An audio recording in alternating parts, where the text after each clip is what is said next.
Hello po sa inyong lahat mga ka-crypto. Ako po si Pinoy Crypto Trader at sa video na ito ay atin pong pag-uusapan ang aking technical analysis dito po kay Solana ngayon po March 29 taong 2025. At ayun, ang ating nakikita rito ay ang daily chart time frame ni Solana kung saan ay meron po tayong isang triangle pattern dito na binubuo ng dalawang kulay puti na linya. At kahapon, yung binabantayan po nating candlestick kahapon ay ayan, nagbasag po siya ng dalawang matitinding support levels. Ayan, una ay binasag po niya yung major support natin dito sa presyong 136.74. At saka maliban po dyan ay binasag na rin niya yung lower portion ng ating triangle pattern dito. Kaya ibig pong sabihin is bearish ang naging kalagayan nitong si Solana kahapon. Pero maski pa paano is bullish pa rin po yung mga signals natin dito. Yung ating indicator po rito is ayan, kulay green. Ayan, na nagsasabing maski papaano is bullish momentum pa rin itong si Solana at meron po siyang chances na makarecover. Ayan, ganun din po yung ating QQE mode indicator dito, pero kaso kahapon is yung QQE bar natin kahapon is blanco. Ayan, kaya balik po siya sa pagiging indecision. Ayan, wala po siyang hindi po siya makapag-decide. Ayan, pero ayan, dahil dyan is ayan, kung pag ganyan na rin po yung kinakalabasan yung ating QQE bars, ibig pong sabihin is wala po tayong gaanong volatility ngayon dito kay Solana. Kaya ang possible pong mangyari rito is maaari po siyang mag-consolidate. Ayan, dahil po sa nabasag po yung ating major resistance line dito sa 136.34, ito na po ay nagsisilbing isang major resistance. Ngayon, ang nagsisilbing major support natin ngayon dito is ang 124.54 yan na price level. Yan, marami po tayong yan, maraming handang gustong bumili rito. At ngayon ay gaya ng sinabi ko kanina, kung magagawang pigilan po ng major support natin dito sa 124.54 ang pagbagsak ni Solana is magko-consolidate po muna siya rito kasi wala pong gaanong volatility itong si Solana. Ayan, yung aking pinakabasihan po rito is ayan, biglang ayan, wala po tayong nabuong candlestick kahapon at kung pag nagpatuloy po yan na maliliit yung mga sukat na nabubuong QQE bars natin dito, lalong lalo na kung ganito po talaga kaliit is patuloy po yan sa pagko-consolidate.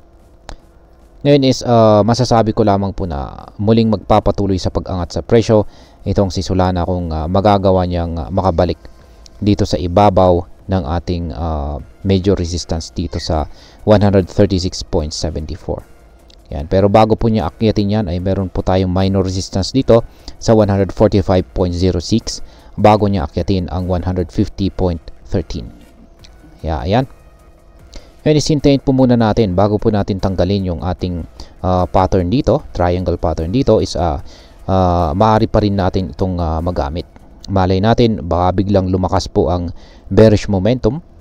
Ayan, at maaari po siyang magpatuloy sa kanyang pagbagsak. Kasi base po sa ating pattern na ito is ayan, possible po na magkakaroon siya ng retracement. Ayan, retracement dito sa nabasag na lower portion ng ating triangle pattern bago niya ipagpapatuloy yung kanyang pagbagsak dito.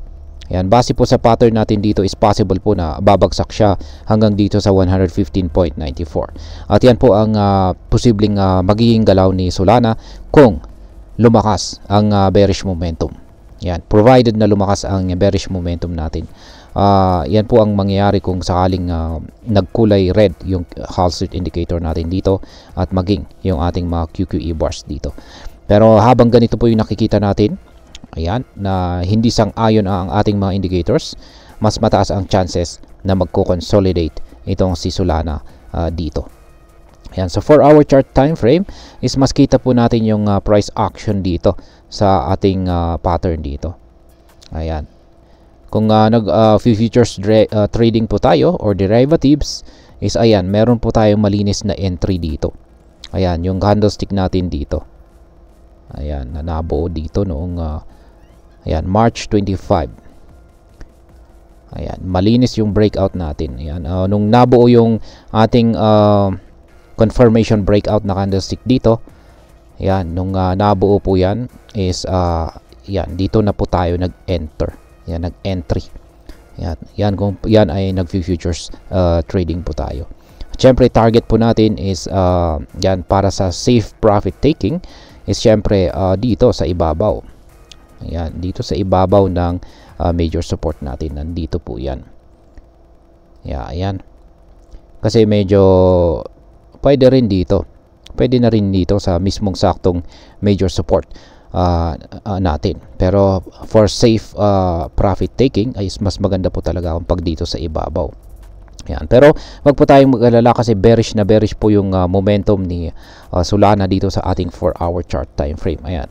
Napaka bearish po yung ating hazard indicator at ganun din po yung ating mga QQE bars dito. Yan, ang lalaki ng mga sukat. Kaya indikasyon po yan na posibleng magpatuloy pa sa pagbagsak itong presyo ni Solana at yan, mataas ang chances na mukhang baka patatamaan niya talaga yung major support natin dito sa ibaba. Ayan, ang 124.40. Ngayon, balikan na po natin ang daily chart time frame natin kay Solana. Kaya ayan po muli ang mga panibagong projections natin dito kay Solana. Ayan. At yan nga, yung binabantayan natin dito ngayon kay Solana is yung kanyang pagbagsak dito sa ating major support dito sa 124.54. Yan, kung siya nga ba ay tatalbog dito, yan, magkakaroon kaya siya ng rebound dito or mababasag niya ito. At kung nabasag niya ito ay yan, magpapatuloy na naman po siya dito sa sunod na major support na 115.94. Pero pag tumalbog po siya, isaasahan natin na magko-consolidate siya. Ayan. At hanggang dito na lamang po tayo sa video na ito mga ka-crypto. Marami pong salamat sa panonood. Ingat po tayo lagi at God bless po sa ating lahat.